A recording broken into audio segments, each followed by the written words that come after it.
Good morning, students. Myself, Ronak Priya, welcomes you to the daily news feed of दिया Deoghar IS Academy. आज हम 6 मार्च 2025 का current affairs discuss करेंगे. तो चलते हैं फर्स्ट न्यूज़ की तरफ. आज का फर्स्ट न्यूज़ है that RBI to buy 1 lakh crore government securities. Right? So RBI basically दो टूल्स का यूज करके, ये दो टूल्स हैं OMO open market operations and swap. इनका यूज करके वो 1 lakh crore government securities purchase करेगी, यानी इतना पैसा वो मार्केट में इन्फ्यूज करेगी, लिक्विडिटी को इन्फ्यूज करेगी. राइट? सो यही है इस आर्टिकल में.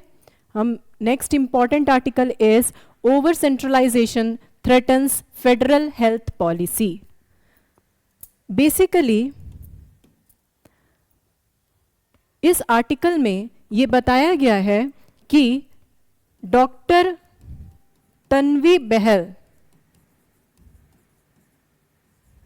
वर्सेस श्रेय गोयल 2025 केस में सुप्रीम कोर्ट ने पीजी एडमिशंस में डोमिसाइल रिक्वायरमेंट को नलीफाई कर दिया है. उनका कहना है कि domicile requirements in post graduation admission actually is a threat to unity and integrity of India,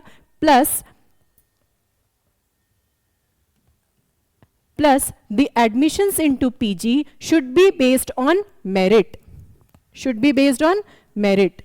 Right? So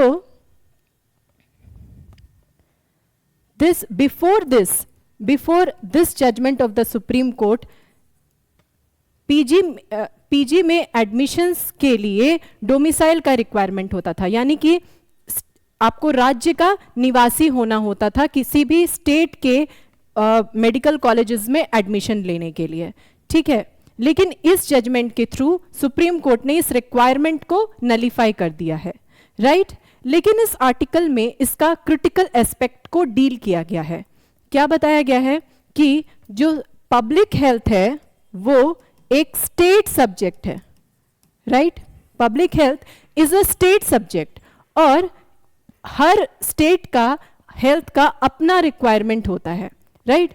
her state के पब्लिक हेल्थ का रिक्वायरमेंट्स अलग होता है. तो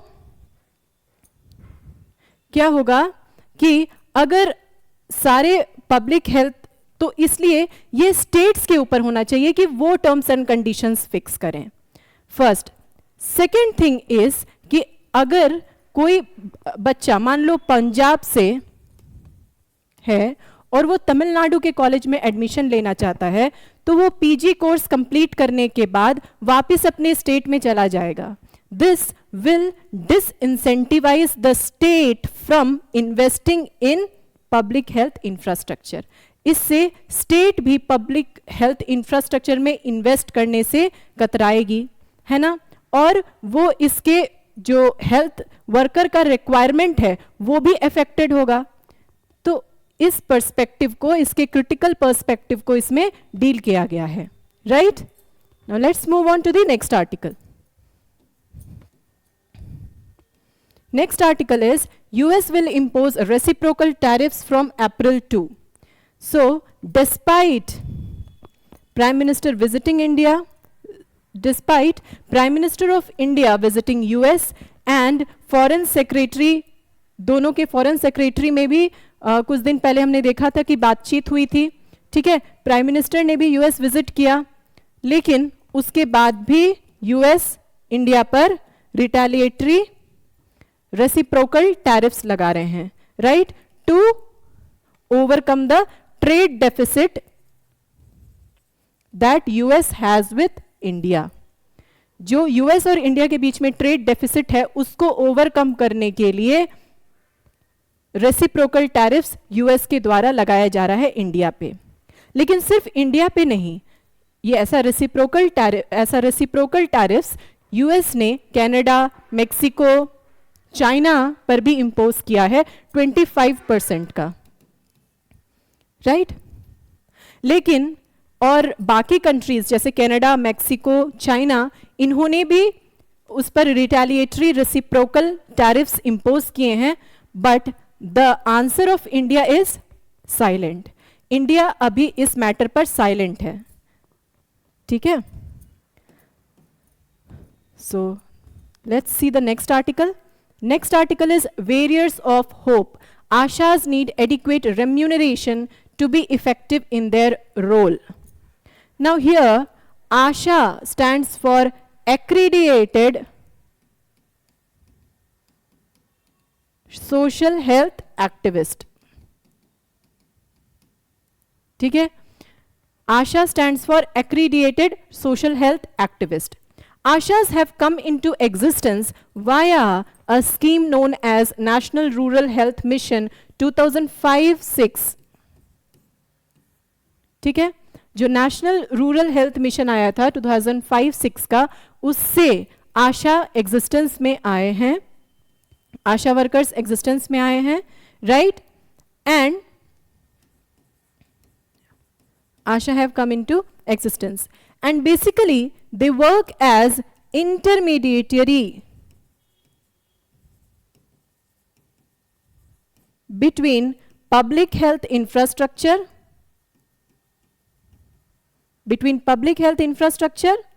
and between the beneficiary.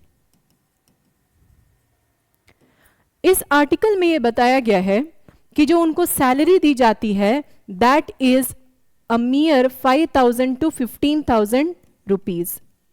इन तो आशा वर्कर्स ये डिमांड कर रहे हैं कि उनकी सैलरी को इंक्रीज किया जाए. Plus this amount is very meagre, बहुत कम है in comparison to the efforts they put in, the time they put in. जितना समय और एफर्ट वो देते हैं उसके कंपैरिजन में ये सैलरी बहुत ही कम है, बहुत मिनिमम है, राइट? तो इसको इंक्रीज करने की जरूरत है. प्लस क्या सेंट्रल गवर्नमेंट और स्टेट गवर्नमेंट्स ने आशा वर्कर्स के कंडीशन में इंप्रूवमेंट के लिए कोई एफर्ट्स नहीं किए हैं? तो आंसर है कि किए हैं, right? We have various schemes of central and state government dedicated to ASHA workers. जैसे we have प्रधानमंत्री जीवन ज्योति बीमा योजना, we have प्रधानमंत्री सुरक्षा बीमा योजना, we have आयुष्मान भारत योजना, राइट? तो और फिर एक स्टेट गवर्नमेंट है Andhra Pradesh, which is a role model in this case. Andhra Pradesh ने 10,000 रुपीज सैलरी फिक्स की है for ASHA workers, right? This is a positive step in the direction. And Pradhan Mantri Jeevan ज्योति बीमा योजना provides an insurance coverage of 2 lakh rupees, right, in case of death and disability. प्रधानमंत्री सुरक्षा बीमा योजना provides a monthly salary of rupees 3,000. and Ayushman Bharat Yojana coverage, a medical coverage of rupees 5 lakh rupees, right? So we have these schemes in place as well. Okay, so this is about the news. Let's move on to the next article. Next article is DeepSeek's market disruption must awaken India. Now, what is this DeepSeek? DeepSeek is actually an AI model. DeepSeek क्या है? एक artificial intelligence model है, लेकिन ये unique अपने आप में इसलिए है बिकॉज बाकी एआई मॉडल्स के कंपैरिजन में DeepSeek is the cheapest one, right? ये बहुत चीप रेट पे बना हुआ एआई मॉडल है. नाउ इस आर्टिकल में ये डील किया गया है कि कैसे ऐसी टेक्नोलॉजीज इंडिया के लिए बहुत चैलेंजिंग है और in near future India has to evolve, come in terms with such technologies so that it, ताकि वो अपने ग्लोबल मार्केट में जो उसके पोजीशन है उसको मेंटेन कर सके. राइट, अपने पोजीशन को बरकरार रख सके ग्लोबल मार्केट में। तो इंडिया आईटी सेक्टर में क्या है, ग्लोबली रिकॉग्नाइज्ड है आईटी सेक्टर में, right. Why? Because of the cheap availability of workforce, right, and because of the cheap availability of workforce, and not only that but also skilled workforce, right? So workforce भी abundance में है plus skilled workforce है, and after the 1991 LPG reforms इस sector में और boom हुआ है, right, इस सेक्टर में और बूम देखने को मिला है। This is an AI model developed in China, okay. And अगर हम ये देखें तो IT sector has contributed a lot to employment generation, क्योंकि इससे क्या हुआ है, इंडिया के बाहर जो जॉब्स मिले हैं, आउटसोर्सिंग, वो काफी इंक्रीज हुआ है with the IT, with advancements in IT sector, right, and it has contributed mainly in bringing more and more dollar to India, right. तो ऐसे मॉडल्स का इंट्रोडक्शन इंडियन मार्केट को कैसे अफेक्ट करेगा, हम ये चीज देखते हैं, राइट। तो what will be the impact on India? अगर इंपैक्ट देखें तो सबसे पहले ये है कि these will impact the IT industry, right. ये टेक्नोलॉजीज IT इंडस्ट्री को इफेक्ट करेगी, है ना, क्योंकि हमें क्या करना है, हमें भी ऐसे टेक्नोलॉजीज को डेवलप करना है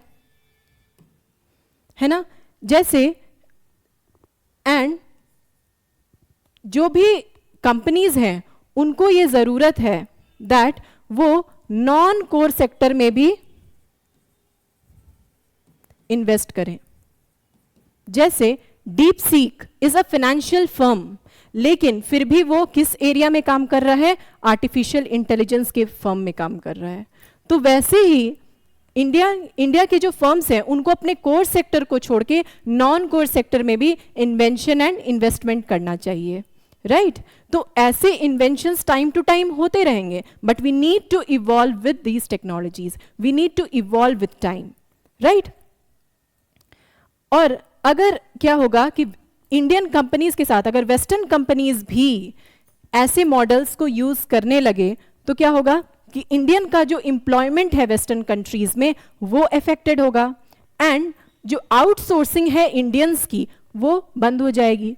तो क्या होगा कि जो डॉलर हमें प्राप्त हो रहा है वो अफेक्टेड होगा, एम्प्लॉयमेंट अफेक्टेड होगा। तो एम्प्लॉयमेंट जनरेशन पे बहुत खतरा है, एम्प्लॉयमेंट जनरेशन पे ऐसी टेक्नोलॉजीज बहुत बहुत खतरा इंपोज करती हैं, राइट। और जो एंट्री लेवल जॉब्स है ना, एंट्री लेवल जॉब्स, राइट, वो बहुत नेगेटिवली इंपैक्टेड होंगे ऐसी टेक्नोलॉजीज से। तो हमें करना क्या है, what is the way ahead? The way ahead is that we need to focus on research and development, we need to focus on R&D। दूसरा, that जिस तरह से बाकी एडवांस्ड कंट्रीज प्राइवेट इन्वेस्टमेंट को फोकस करती हैं, उसी तरह हमें भी प्राइवेट इन्वेस्टमेंट की तरफ ज्यादा फोकस करना चाहिए in comparison to relying on government for investment और public sector for investment. We must rely more on और एनकरेज मोर प्राइवेट इन्वेस्टमेंट, ठीक है।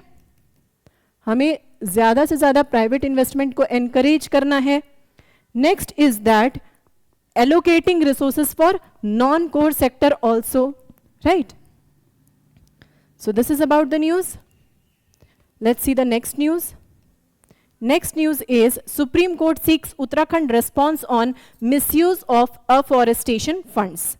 So this afforestation funds is also known as CAMPA. This is compensatory afforestation fund, right? ये 2016 में introduce हुआ था CAMPA, and CAMPA funds came into existence in 2018. इसमें क्या है, बेसिकली कोई भी फर्म अगर फॉरेस्ट एरिया को ऑक्यूपाई करते हैं किसी कॉमर्शियल एक्टिविटी के लिए, तो उनको certain amount of money CAMPA fund में डिपॉजिट करना होगा, और जो मनी वो डिपॉजिट करेंगे वो यूज होगा फॉर अफॉरेस्टेशन पर्पसेस, वो प्लांटेशन पर्पसेस के लिए यूज होगा. ठीक है, लेकिन इस आर्टिकल में ये बताया गया है that CAG report has found कि कंपा फंड्स को उस पर्पस के लिए नहीं यूज किया गया है जिसके लिए इसको बनाया गया था. रादर इसको बहुत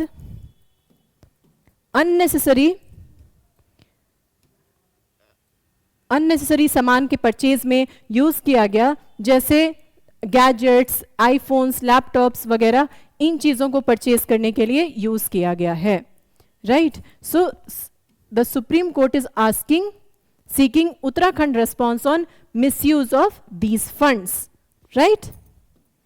Let's see the next article. Next article is Cabinet approves ropeway projects in Hemkund Sahib, Kedarnath in Uttarakhand. ठीक है, so there will be दो रोपवे प्रोजेक्ट्स की बात की गई है इस आर्टिकल में. 2 रोपवे प्रोजेक्ट्स उत्तराखंड में बनेंगे. कहां कनेक्टिंग होंगे? कनेक्टिंग सोनप्रयाग एंड केदारनाथ, और दूसरा गोविंद घाट एंड हेमकुंड साहिब गुरुद्वारा, राइट? इस तरह से 2 रोपवे डेवलप होंगे. पहला कनेक्टिंग सोनप्रयाग एंड केदारनाथ, और दूसरा connecting Govind Ghat and Hemkund Sahib gurdwara, right? So this is important from prelims perspective. तो आज के सारे इंपॉर्टेंट आर्टिकल्स हमने द हिंदू से कवर करने की कोशिश की है. कल मिलते हैं कल के इंपॉर्टेंट करंट अफेयर्स के साथ. Thank you so much.